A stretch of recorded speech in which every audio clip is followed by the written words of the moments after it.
ये खबर पारुल यूनिवर्सिटी द्वारा प्रस्तुत की गई है। जब देश में किसी बड़े मुद्दे को लेकर आंदोलन होता है और बात भूख हड़ताल तक पहुंच जाती है, तो कानून और संविधान इस स्थिति को कैसे संभालते हैं? आज हम इसी बेहद संवेदनशील और जरूरी कानूनी विषय पर बात करेंगे। लद्दाख के जाने माने एक्टिविस्ट सोनम वांगचुक पिछले कई दिनों से दिल्ली के जंतर मंतर पर अनशन पर बैठे हुए हैं, यानी कि आज 19वां दिन है उनके अनशन का। उनके स्वास्थ्य को लेकर चिंताएं लगातार बढ़ रही हैं और इसी बीच ये मामला अब दिल्ली हाई कोर्ट पहुंच चुका है। अदालत में एक जनहित याचिका यानी PIL दायर कर इस स्थिति में दखल देने की मांग की गई है। आज के वीडियो में हम समझेंगे कि इस मामले के कानूनी पहलू क्या हैं, याचिका में क्या मांगे रखी गई हैं और सबसे बड़ा सवाल, क्या देश की अदालतें किसी नागरिक को अपना अनशन खत्म करने का आदेश दे सकती हैं?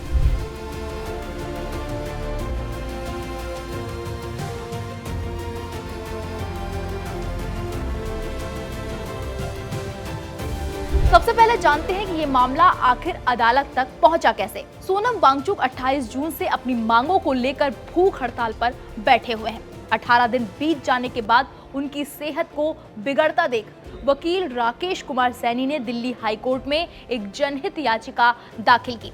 इस याचिका पर सुनवाई 15 जुलाई को होनी थी, लेकिन बार एसोसिएशन की हड़ताल के कारण सरकारी पक्ष के वकील उपस्थित नहीं हो पाए। मामले की संवेदनशीलता और स्वास्थ्य से जुड़े रिस्क को देखते हुए मुख्य न्यायाधीश DK उपाध्याय और न्यायमूर्ति तेजस कारिया की पीठ ने इसे तुरंत अगले दिन यानी 16 जुलाई के लिए सूचीबद्ध यानी कि लिस्ट कर दिया। कोर्ट ने यह भी आदेश दिया कि इस याचिका की कॉपियां अतिरिक्त सॉलिसिटर जनरल और सरकारी वकीलों को सौंपी जाएं, ताकि मामले के दोनों पक्षों को सुना जा सके। अब बात करते हैं कि इस याचिका में कोर्ट से क्या अपील की गई है। याचिकाकर्ता का कहना है कि एक लोकतांत्रिक व्यवस्था में शांतिपूर्ण प्रदर्शन करना हर नागरिक का अधिकार है, लेकिन साथ ही किसी भी नागरिक के जीवन की रक्षा करना प्रशासन का भी दायित्व होता है।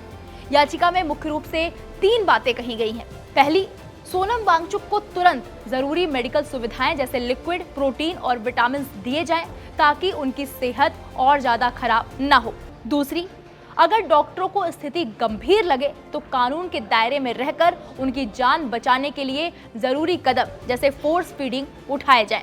और तीसरी, प्रशासन को इस मुद्दे का शांतिपूर्ण समाधान निकालने के लिए बातचीत की दिशा में आगे बढ़ने का सुझाव दिया जाए। सबसे दिलचस्प बात यह है कि याचिका में भारतीय न्याय संहिता यानी कि BNS के उन प्रावधानों का भी हवाला दिया गया है जो किसी व्यक्ति के जीवन को खतरे में डालने या संकट के समय सुरक्षा निश्चित करने से जुड़े हुए हैं।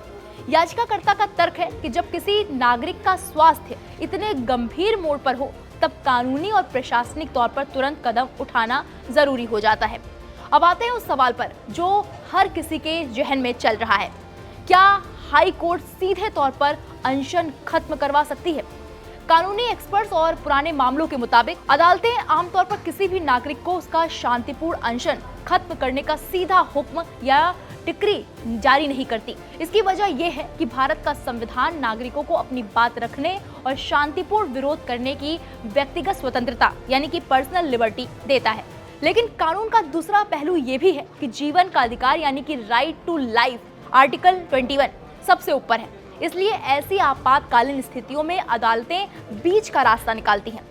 कोर्ट सीधे अनशन तोड़ने का दबाव बनाने के बजाय स्थानीय प्रशासन और मेडिकल टीम को ये निर्देश दे सकती है, प्रदर्शनकारी की 24 घंटे डॉक्टरी निगरानी की जाए, समय समय पर उनके वाइटल्स यानी कि ब्लड प्रेशर, पल्स की जांच हो, और अगर डॉक्टरों को लगे कि व्यक्ति के जीवन को तत्काल खतरा है तो जान बचाने के लिए जीवन रक्षक इलाज यानी कि लाइफ सेविंग ट्रीटमेंट शुरू किया जाए।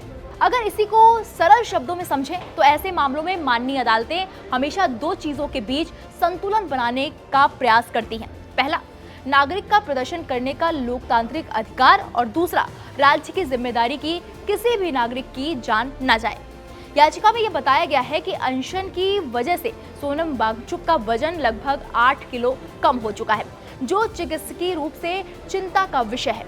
अब हर किसी की नजर दिल्ली हाई कोर्ट की सुनवाई पर है। कोर्ट इस मामले में दोनों पक्षों यानी याचिकाकर्ता और सरकार के प्रतिनिधियों को सुनेगी और उसके बाद ही कोई दिशा निर्देश तय करेगी। अदालत का फैसला इस बात पर निर्भर करेगा कि कानून के दायरे में रहते हुए स्वास्थ्य सुरक्षा और नागरिक अधिकारों को कैसे एक साथ संभाला जाए। किसी भी लोकतांत्रिक देश में कानून और संवाद ही हर समस्या का सबसे सही समाधान होते हैं। उम्मीद है कि अदालत की इस सुनवाई के बाद सोनम वांगचुक के स्वास्थ्य और इस पूरे मामले का एक सुरक्षित और सकारात्मक हल निकल पाएगा। इस पूरे कानूनी पहल पर आपकी क्या राय है? आपको क्या लगता है कि ऐसे मामलों में कोर्ट को क्या रुख अपनाना चाहिए? अपनी राय हमें कमेंट बॉक्स में जाकर जरूर बताइएगा। बाकी बड़ी खबरों के लिए आप देखते रहिए दैनिक जागरण न्यूज। नमस्कार।